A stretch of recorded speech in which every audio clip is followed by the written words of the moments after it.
Horror कहानियां थी। कंचन rudali part 2। आ गई मेरी बेटी अब मेरे पास। ये कहती हुई अब तक रोती छाती पीटती कंचन जोर जोर से हंसने लग जाती है। मुखाग्नि मैं दूंगी, मैं एक रुदाली आज हंसेगी। और तुम सब रोओगे। कंचन वहीं पड़ी निशा की लाश के ऊपर से ईंट को हटाती है और निशा की अर्थी को जला देती है। बिना किसी सही रस्म के निशा का शरीर राख में मिल जाता है।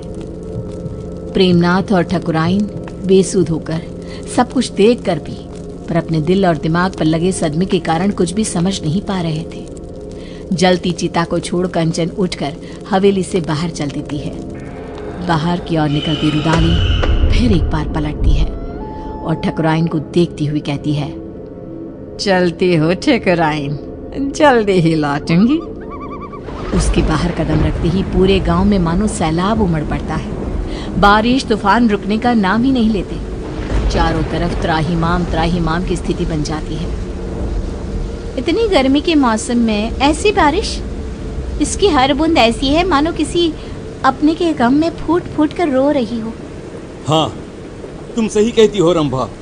और ये सब हुआ भी छोटी ठकुराइन की मौत के बाद। क्या कारण हो सकता है इन सब का? अरे हम सब कब तक घरों में छिप कर बैठे रहेंगे हैं? अरे खेत की फसलें बर्बाद हो रही है सो अलग, ठाकुर साहब को ही जवाब देना होगा कि ये सब क्या है। परेशान होकर सभी गांव वाले तूफानी बारिश में ठाकुर साहब के घर पहुंचते हैं, जहां वो लोग देखते हैं कि ठाकुर साहब की हालत बहुत नाजुक है। कंचन, ये सब कुछ उसी का किया धरा है ना, जाने क्या करके गई है। जैसे ही उसने हवेली से जाते वक्त कहा जल्द ही लौटती हूँ, तब से इनकी तबीयत बिगड़ते ऐसी हो गई है। शहर से कोई डॉक्टर भी आने को राजी नहीं हो रहे। अब कंचन के घर जाना ही एक उपाय दिखता है। तभी ठाकुर साहब जोर जोर से चीखने लग जाते हैं, नहीं, मुझे प्रेत लोग नहीं जाना। अरे ठकुराइन, देखना ये तेरी बेटी को क्या हो गया है। मुझे साथ ले जाएगी ऐसा कह रही है। ये क्या कह रहे हैं आप? यहाँ पर कोई नहीं है। अजी निशा क्यों ले जाएगी आपको? ऐसा कुछ नहीं होगा जी। अरे गट्टू, तू भी आ गया। देख रही हो ना ठकुराइन, तुम्हारी बगिया संभालने वाला गट्टू आज तेरी बगिया उजाड़ने आया है। ये तो बहुत बुरा संकेत है ठकुराइन। ठाकुर साहब को सब मरे हुए लोग दिख रहे हैं। अरे जिस दिन हमारी निशा मरी थी उसी रात गट्टू भी मरा था। मरे हुए पति को छोड़ फिर भी कंचन ठाकुर साहब की बेटी को रोने आ गई। अजीब सा नहीं लगा सुनकर? क्या वो रुदाली गट्टू की पत्नी है? ये सब क्यों हो रहा है? इसका जवाब बस वही दे पाएगी। हाँ ठकुराइन, और हमें एक बच्चा होगा, ये सपना भी गट्टू की पत्नी को ही आया था, जबकि हमारे वंश को तो श्राप था, श्राप। तेज बारिश में सभी भीगते भीगते रुदाली की कुटिया के बाहर पहुंचते हैं। तेज बारिश में बाहर औरतें काले कपड़े में अपने बालों को खोले अपने घुटनों पर बैठी जोर जोर से अपना सर घुमा रही थी। आएगा आएगा गया रे गया रे, आएगा आएगा गया रे, ऐसे कुछ अजीबोगरीब गाना गाती हुई जोर जोर से सर घुमाती वो औरतें बहुत डरावनी लग रही थी। हमें अंदर चलना चाहिए। सभी दरवाजा खटखटाते हैं पर कोई दरवाजा नहीं खोलता। तोड़ दो दरवाजा। हाँ, तोड़ दो दरवाजा। दरवाजा तोड़ दो। दरवाजा तोड़कर सभी अंदर आते हैं। सामने का दृश्य ऐसा भयावना कि कोई अपनी आंखों पर विश्वास नहीं कर पा रहा था। ये क्या?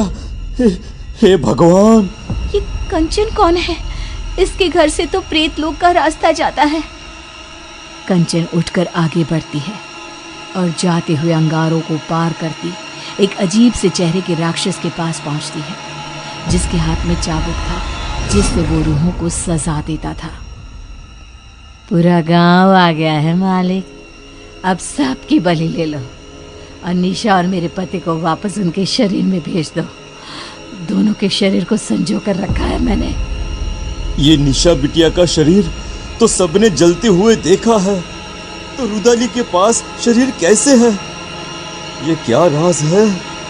रुदाली गट्टू और निशा के शरीर को सबके सामने रखती है और कहती है, निशा मेरी बेटी थी, मेरी इकलौती बच्ची, जिसे मेरे पति ने ठाकुर साहब को सौंप दिया था, क्योंकि आप कभी मां नहीं बन सकती थी। बोली ठकुराइन, सच है ना ये? आप लोगों के पैसे के आगे मेरी ममता का गला घोट दिया गया। जिस दिन गट्टू ने मुझे बताया कि मेरी बेटी आपके घर जाने वाली है, मैंने उसी दिन से प्रेत लोक को अपना घर बना लिया था। पर मैं तो मां बनी थी, मेरे शरीर में सभी लक्षण थे, यह कैसे हो सकता है? आपको एक दवाई दी जाती थी जिसके कारण आपका शरीर एक गर्भवती औरत की तरह बदलने लगा, और फिर मैंने आपके गर्भ में डाल दिया प्रेत का अंश, वो अंश जो मेरी बेटी को मुझे वापस पाने में मदद करता। पर तुम्हारे वंशहीन होने के श्राप ने उस गर्भ का नाश कर दिया।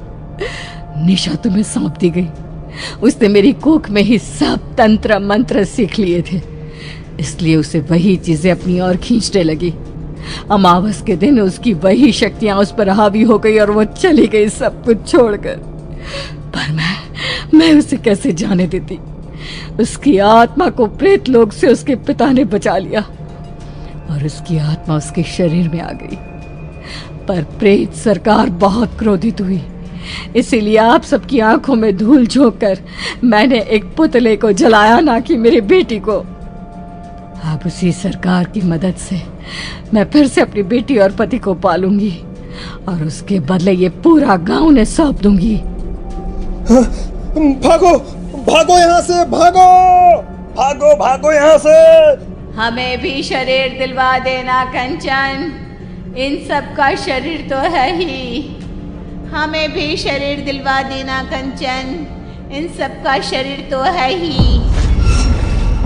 आज कितने ही साल बीत गए, गांव अब आत्मा और प्रेतों के नाम से जाना जाता है।